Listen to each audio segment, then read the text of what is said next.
Sleep has your house. Sleep has your house. Sleep has your house. What do I do? What do I do? It's been a while. What music do I play? What videos do I choose? Sleep has your house. Act 2. Got a new logo. Got a new header.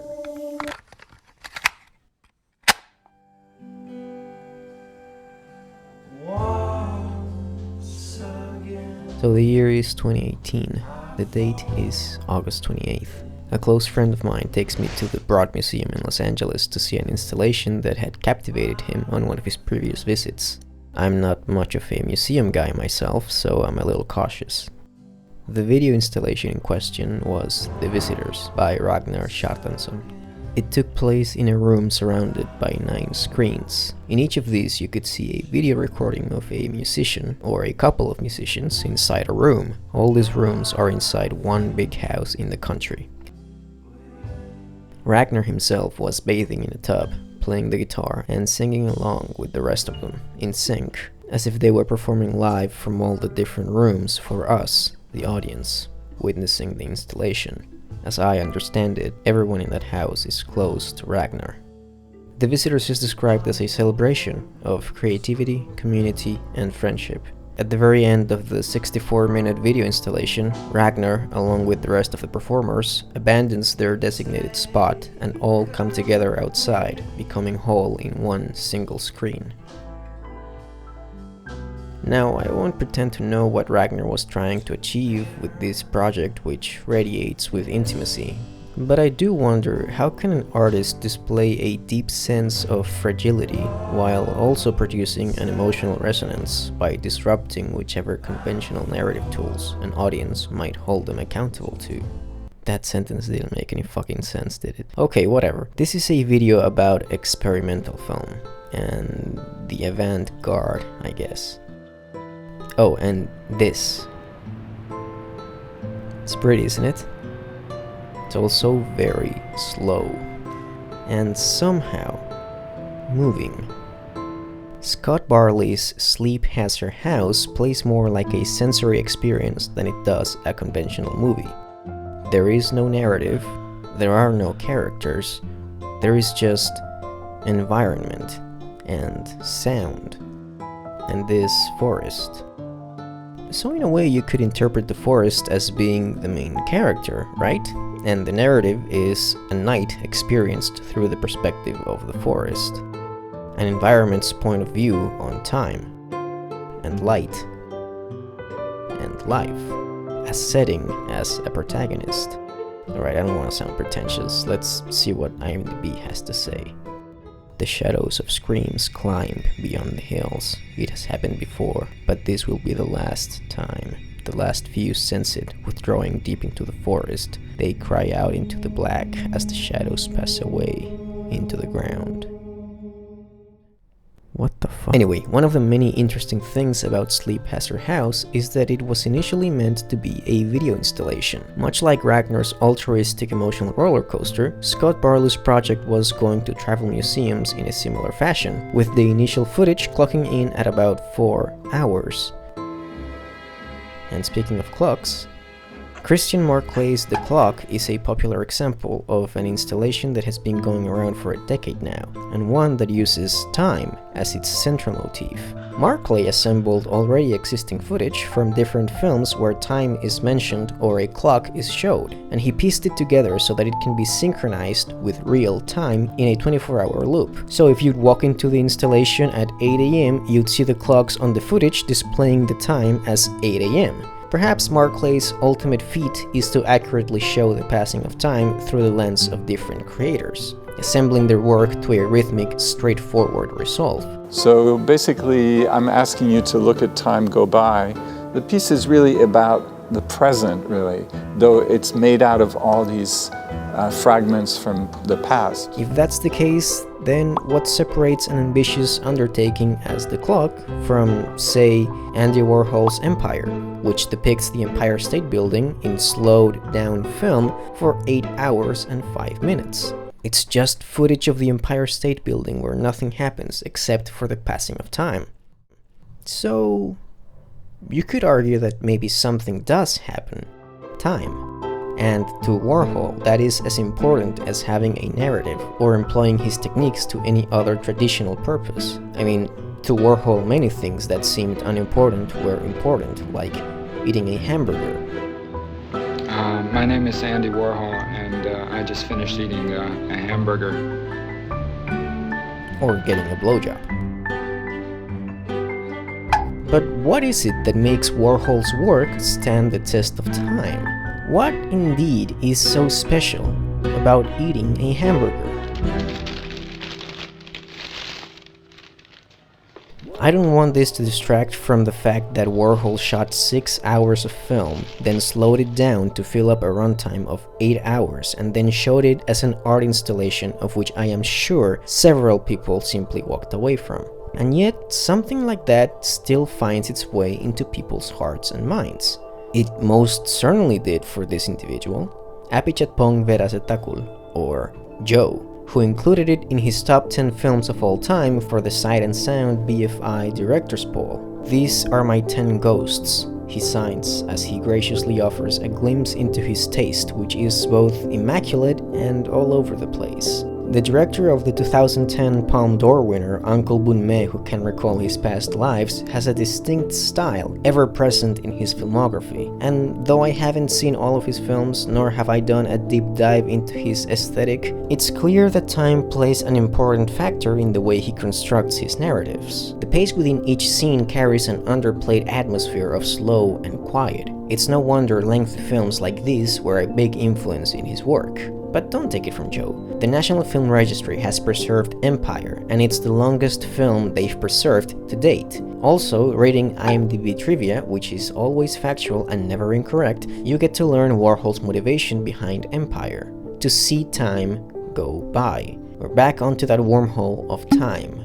Time passing by, time being felt, time being experienced, real time being felt in our every bone. Did Scott Barley intend for his audience, originally meant to be museum attendees, to experience time through his forest-led Imaginarium?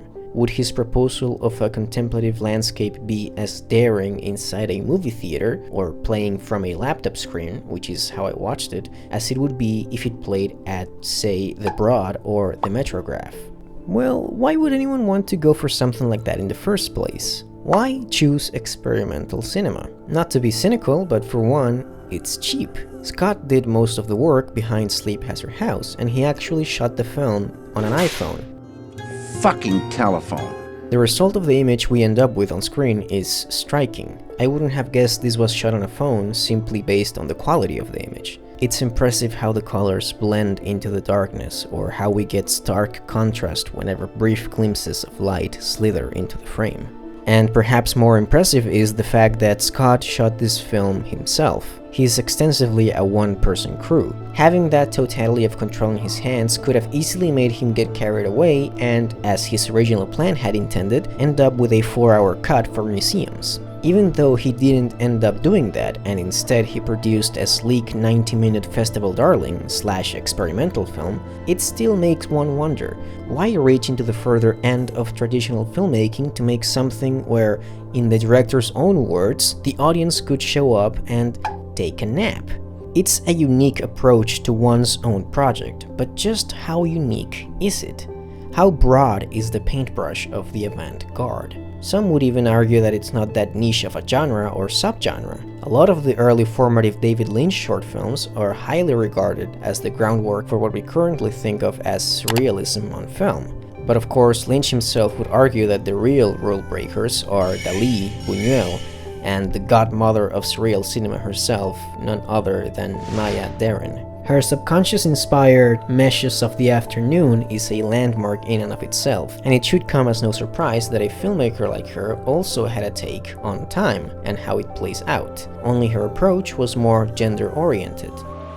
What I do, I think they are the films of a woman, and I think that their characteristic time quality is the time quality of a woman. I think that the strength of men is their great sense of immediacy. They are a now creature, and a woman has strength to wait, because she's had to wait. She has to wait 9 months for the concept of a child. time is built into her body in the sense of becomingness. And she sees everything in terms of it being in the stage of becoming. She raises a child knowing not what it is at any moment, but seeing always the person that it will become. Her whole life, from her very beginning, it's built into her, is the sense of becoming. Circling back to Scott, perhaps unconsciously, what he does with Sleep Has Her House adheres more to Darren's stage of becoming. The film takes its sweet time to transition from scene to scene, and for a movie made in a very elemental way, with a very basic toolkit, with nothing but nature to be displayed, it's quite extraordinary how Sleep Has Her House manages to feel so otherworldly. As if you were staring into an abyss, and the abyss stares right back. It's in the pace of the cuts. Changing from one location to another breathes new life into the screen. A new element is introduced, and suddenly the perspective of this territory is given personality. So, what would be the opposite of this? No, okay, no, not like that. Obviously, the opposite of slow is fast, the opposite of quiet is loud. My question is there an opposite field in which the editing and pace of a film can be done as graciously as Barley's film and with the proper scope and uniqueness? Dare I ask, can there be a film paced like lightning, while not falling into the vapid nonsense that is a franchise mind killer like this, or this, and instead being imaginative, inventive, and to a certain extent, experimental? It's a little bit funny, this feeling inside. Oh yeah. This film feels like drugs. Baz Luhrmann's jukebox musical, Moulin Rouge, is... well, you know, it's...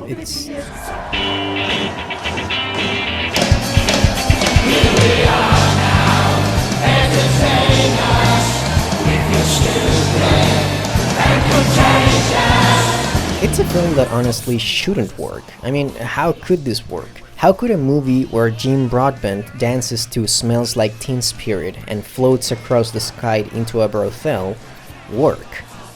It didn't work many years later when Hugh Jackman tried to do it.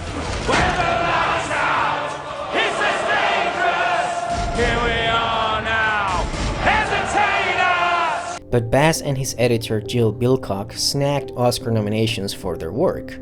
And trust me, I know I'm making a huge leap from Sleep Has Her House to Moulin Rouge, but each of the people behind these two pieces of work, as different as they might be, had their mind on one single goal. Luhrmann and Bilcock wanted to make a frantic romance, and they played it smart by slowing it down a notch every now and then, letting the underlying drama of the story seep into us.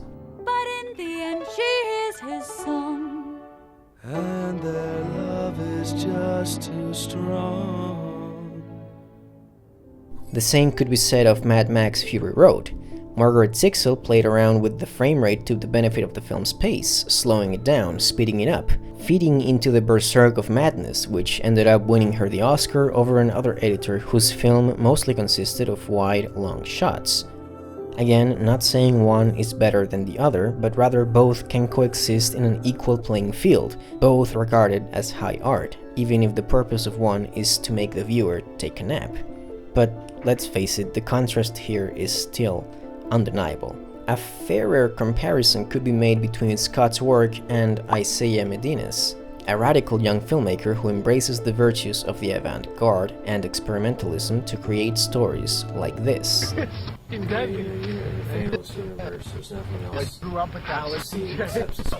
Isaiah disregards all preconceived notions of what cinema is, and on top of that, both of his feature films, 8888 and Inventing the Future, possess an immeasurable empathy towards its characters and subject matter.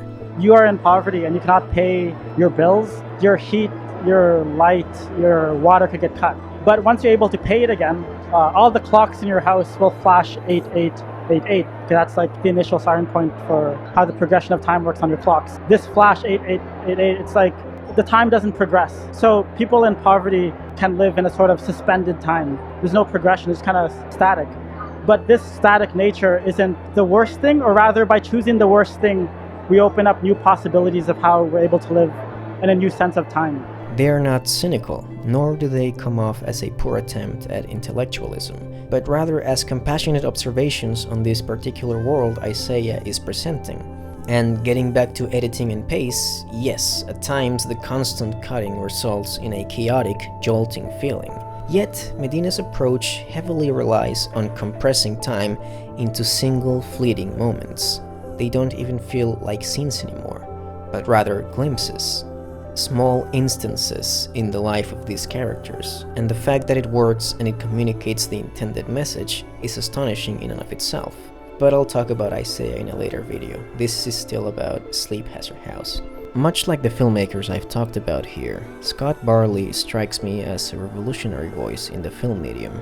In the world of art in general, I would say he brings something new. These silent, eerie landscapes somehow emanating a sensation close to melancholy. It technically shouldn't work, whether it's 4 hours or 90 minutes. It shouldn't be entertaining, and yet it is.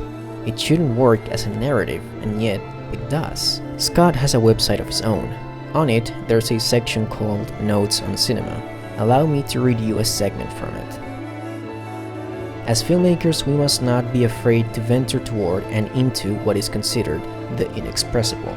That which cannot be said in words, but instead what surfaces only in dreams. To create a cinema that passes beyond figuration, beyond the object, and instead renders the liminality between light and darkness itself as its own subject, movement and stillness as its own subject, paroxysms of experience as its own subject, to express and experience the weight of what is known and what is unknown to us. The unknown should be our light, our lure, our guide to pursue new images, new sounds, new ideas, and to fear it. But we must submit to that fear. You are not making anything worth making if you do not feel fear. That is Scott Barley for you, and Isaiah Medina, and Maya Deren, and David Lynch, and Ragnar Kjartansson, and Andy Warhol, and Baz Luhrmann, and Margaret Zixel, and Apichatpong Weerasethakul. And no, that doesn't mean I consider the work of these artists to be outright masterpieces. I am certainly not watching more than a 3-minute snippet of Empire, let alone 8 hours, but it would be foolish not to acknowledge a daring voice when you experience it. Experimental film and the avant-garde might not be for you. It sure isn't quite the greatest thing for me either. But when it works, it can be fascinating.